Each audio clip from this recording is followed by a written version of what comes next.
What's going on, BookTube? Today we're talking about science fiction, science fantasy, what they are, what the differences are, and then if it matters. Like, do these differences matter? And if they do, why? And this is actually something that I've been interested in and looking up since starting my BookTube journey. Because before starting it, I've always kind of considered myself a sci-fi fantasy fan. Like, a lot of my TV shows that I watch were science fiction. But when I built my tier list ranking every single book series I've ever read, I realized, and I was shocked to see this, that I had never read a true science fiction book. I'd read Star Wars, but before starting my BookTube journey, I'd seen that, like, hey, Star Wars isn't true science fiction. It's like science fantasy. So I made it my goal to start reading science fiction, and I made my very first science fiction book, Dune. I talked all about it in my May TBR. I think it was May. It was either May or June. I think it was May. But essentially, I talked a lot about it after I had read it, and it had inspired me to continue reading science fiction. I made it a goal to read at least one science fiction book a month for the rest of the year. And I've stuck with that. Like, I read Frankenstein the month after, and this month I've read a couple science fiction books. And the more I read, the more I started to feel like Dune wasn't sci-fi either. Like, the variance between the different sci-fi books I've read are extreme. There's extreme differences to each one. So I said, you know what? I need to delve deeper into this. I need to look more into what science fiction is, what the categories are, and like really get to the bottom of that. And that's how I came up with this video. Before we jump in, I want to give a huge thank you to all my subscribers, because we passed 200 subscribers this month, and that's wild. That feels like a huge landmark, and I just want to let everyone know how much I appreciate all the support, and it means a lot to me. If you haven't liked and subscribed, I post videos every Monday and Thursday, so make sure you hit the like and subscribe button to get notified when the next video drops. But back to science fiction. From what I can see, there's three subcategories of science fiction. There's hard science fiction, soft science fiction, and then science fantasy. You might be thinking I'm missing a few, like cyberpunk, steampunk, space opera, military sci-fi, social sci-fi, etc. But all these are actually subgenres of these other three big categories. And we're going to start with hard science fiction. And hard science fiction is essentially a story where science or technology is central to the story. It's important to the plot. A lot of the story revolves around the science or technology. And all of the scientific technology is very well explained and entirely possible given current scientific laws, theories, and constraints. It has absolutely no magic or no supernatural elements to the story. I was reading about how fans of hard science fiction often look for inaccuracies in the story. An example of this is when a Florida high school class calculated that in Larry Neeson's 1970 novels, Ringworld, which I think is what the Halo video game is based around or was inspired from, they calculated that the topsoil would have slid into the seas in a few thousand years. When they found that out, Larry Neeson actually fixed the errors in his sequel, The Ringworld Engineers, and noted them in the foreword of the book. And that is like, wow, like that is hard sci-fi. If something was to sum it up, that would be it. A few examples I've looked up for hard sci-fi, and I say looked up because I haven't read these books, so I can't tell you for sure whether or not I think they are. But there's general consensus that these are hard sci-fi. And it's Jules Verne's 20,000 Leagues Under the Sea, Jurassic Park, Brave New World, and The Expanse. All these are books I commonly see defined as hard science fiction. What's funny is Jules Verne's 20,000 Leagues Under the Sea is often credited by real scientists to have inspired actual technology, which I think is amazing and further goes to help define what hard sci-fi truly is. But on to soft science fiction. And soft science fiction is a lot like hard science fiction. Its central story still revolves around technology and science. However, it isn't always very well explained. So Star Trek pushing a button and having warp drive is an example of them not explaining the science behind how they're able to have this technology, but they have this technology that when they push certain buttons, things happen. Another important aspect to soft science fiction are the soft sciences, like the social sciences, sociology, psychology, anthropology.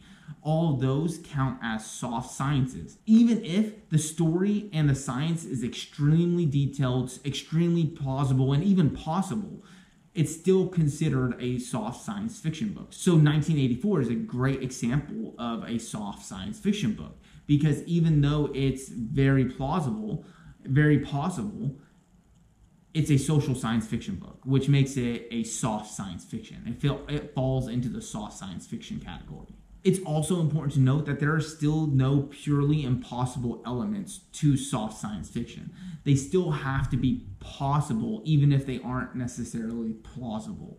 And I feel like that's a good transition to what science fantasy is. Science fantasy still has a story that revolves or has science or technology as a core aspect to its story.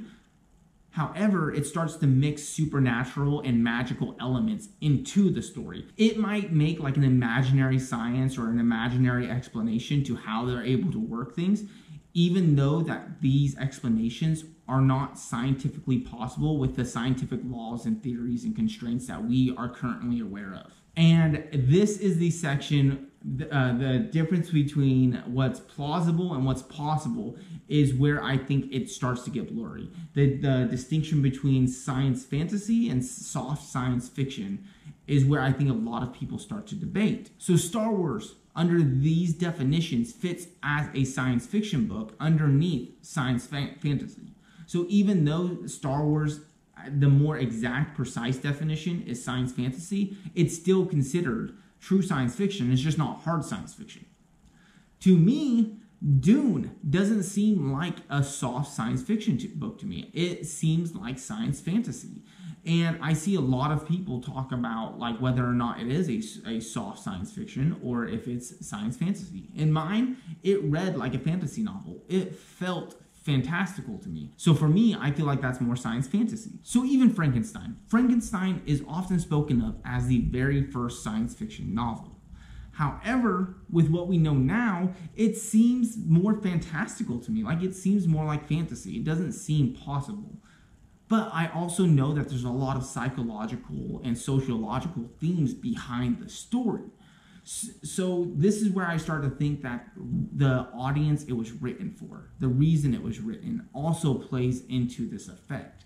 Because even though it feels more like science fantasy to me, I would still consider this at least a soft science fiction book, because I think it fits more into that genre. Now, this is where I get into the whole, like, do these differences matter? Does the difference between science fiction and science fantasy, or even science fiction being a subgenre of fantasy in general, like, does it matter? And the short answer is yes, but no.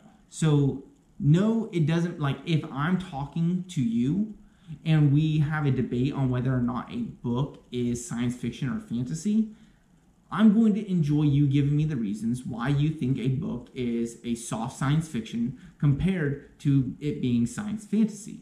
But at the end of the day, it doesn't matter to me. Like, it doesn't matter what this book is, and I enjoy being able to have those kinds of discussions.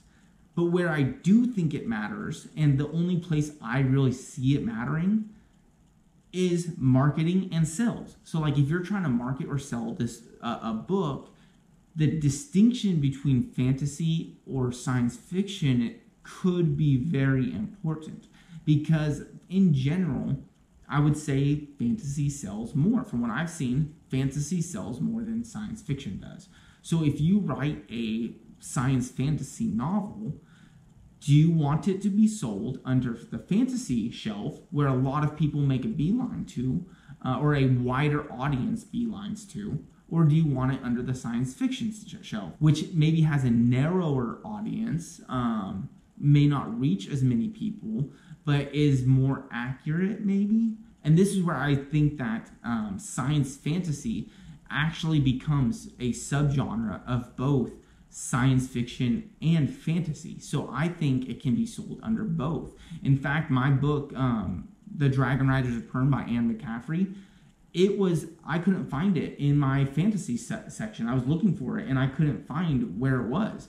And it turns out that like it was stored in the science fiction section because it's a very, very, very soft sci-fi book or science fantasy. I haven't read it yet, so I don't know, but it was stored with the science fiction books, which may be affecting its sales. So really, I think it only truly matters for book sales. And I think a way to overcome this, I mean, I don't know if it's a huge deal. I don't know, like I don't know if there's any studies done to see like if a book is marketed as science fiction versus the same book being marketed as fantasy, if the sales differ.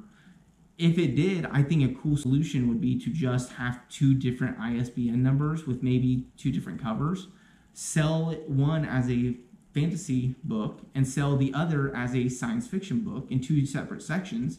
That way, if something is science fantasy, the fantasy readers still have access to it as well as the science fiction lovers. Also, I forgot to give a few examples of some other soft sci-fi books I looked up. So there's Frankenstein, 1984, Monkey Planet, or better known as Planet of the Apes. I just read that book and it is amazing. The Left Hand of Darkness is another soft science fiction book. For science fantasy, a few examples are Star Wars, of course, The Cosmere by Sanderson. Dune was science fantasy, in my opinion. You guys can have your own opinion. Let me know down in the comments below. But yeah, so that is what science fiction is. That's what science fantasy is. And I also want to know what you guys think. Do you think science fantasy books should be marketed under both science fiction and fantasy? Or do you think it should be the publisher's choice or the author's choice? Let me know in the comments below. And like I said before, I post videos every Monday and Thursday. So like and subscribe to get notified when the next video hits. And until then, I hope you're out there exploring cool new worlds and reading cool new books. And I'll be back soon. Thanks for watching.